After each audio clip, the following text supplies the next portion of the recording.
The research outpost on Krith 7 hummed with the usual morning routine. Celine Hart stood in the communal washroom, her datapad propped against the mirror as she went through her daily ritual. The dry, recycled air of the station wreaked havoc on human skin.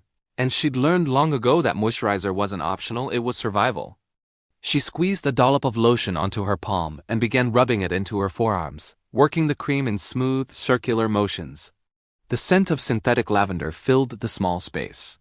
What Celine didn't notice was the pair of luminous amber eyes watching her through the partially open door.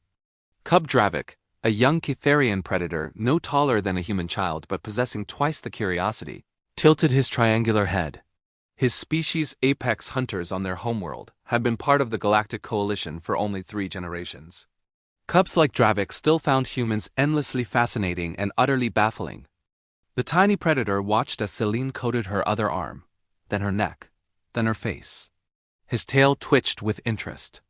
Among his people, grooming rituals were sacred, complex affairs involving specialized oils and communal participation. But this human did it alone, quickly, almost carelessly. When she finished and left the washroom, Dravik scampered away on silent paws, his mind already formulating a plan. 2 hours later, Celine was reviewing atmospheric data in the lab when an alarm chirped on her wrist comm. It was the environmental sensor from the junior quarters. Humidity levels had spiked to 87%. What in the world? She muttered, heading toward the source. The scene that greeted her would be burned into her memory forever. The junior quarters, a play area designed for the cubs of various species stationed on the outpost, looked like a foam party had collided with a science experiment. Soap bubbles floated everywhere, coating every surface in a thick, glistening layer. And in the center of this chaos stood Cub Dravik and 3 of his littermates, completely covered, head to tail, in iridescent bubbles. "Dravik," Celine gasped, "what have you done?" The young predator turned to face her, his fanged mouth opening in what his species considered a smile. Bubbles clung to his whiskers and the ridge of crystalline fur along his spine. "We are doing human grooming ritual," he announced proudly in heavily accented standard. "We saw you coat yourself in protective layer. We do same." Celine pressed her palm to her forehead.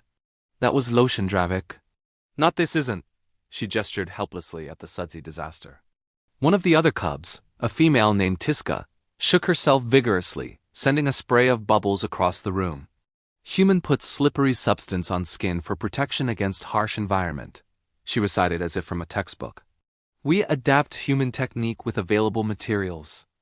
"Available materials," Celine repeated weakly, spotting the empty containers of industrial cleaning solutions stacked in the corner. "You used maintenance soap. That's for scrubbing floors, not is very effective." Dravik interrupted, attempting to flex what would eventually become impressive claws. He slipped immediately, tumbling into a pile of his siblings. They all erupted in chittering laughter, a sound like wind chimes made of broken glass. Despite herself, Celine felt a smile tugging at her lips. She'd been on this outpost for 8 months, serving as a cultural liaison between humans and the newly inducted Kitharian species. The adults were dignified, formal, almost intimidating with their predatory grace. But the cubs were something else entirely. "All right," she sighed, pulling out her datapad. "Everyone stay still. I need to figure out if this soap is toxic to your species." Dravik's ears perked up. Toxic? Harmful. Dangerous. Celine was already scrolling through the chemical database. Humans and Kitharians have very different biology, remember? What's safe for me might not be safe for you. The cubs exchanged glances, their earlier enthusiasm dimming. For a moment, they looked like what they were, children who'd made a mistake and were just realizing it might have consequences. Celine's datapad pinged. She scanned the results, her shoulders relaxing. "You're lucky. This particular soap is non-toxic to Kitharians, but it's going to dry out your fur terribly if we don't wash it off properly." "Wash off?" Dravik looked genuinely distressed, "but we spent an hour applying it. Very careful, very thorough, just like human." "I appreciate the effort," Celine said, trying to keep her voice serious. "But human skin and Kitharian fur aren't the same. Come on, everyone into the cleaning station." The next hour was an adventure in interspecies childcare. Celine had to figure out how to rinse 4 soap-covered predator cubs without getting clawed, bitten, or soaked herself.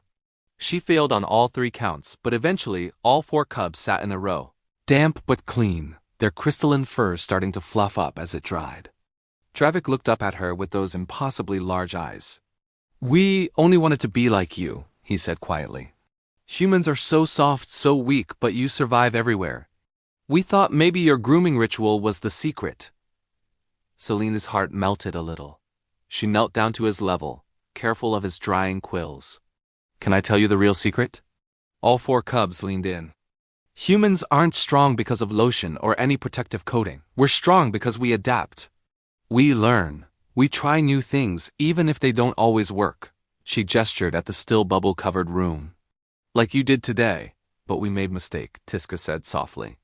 "The best kind of mistake, one you learn from." Selene stood, grabbing a mop. "Now here's another human skill you can learn. Cleaning up after yourself." The cubs groaned in unison, but they grabbed cleaning tools with their small paws and began helping. As Selena worked alongside them, scrubbing bubbles from walls and floors, she couldn't help but laugh. Later that evening, when she filed her daily report, she included a note: "Recommend adding cultural exchange sessions specifically for juveniles. Today's incident, while chaotic, demonstrates their genuine desire to understand human practices. Also recommend securing all cleaning supplies." As she prepared for bed, applying her usual lotion, Selene glanced at the security feed showing the junior quarters. Cub Dravik was already asleep, curled up with his littermates. But on her desk, she found a small gift, a bottle of proper Kitharian grooming oil, labeled in wobbly standard, for human Selene. Real protection better than bubbles. She smiled, adding it to her collection of interspecies treasures. Tomorrow, she'd teach them the difference between lotion and soap properly. But tonight, she'd remember 4 soap-covered predator cubs who just wanted to be strong like a human.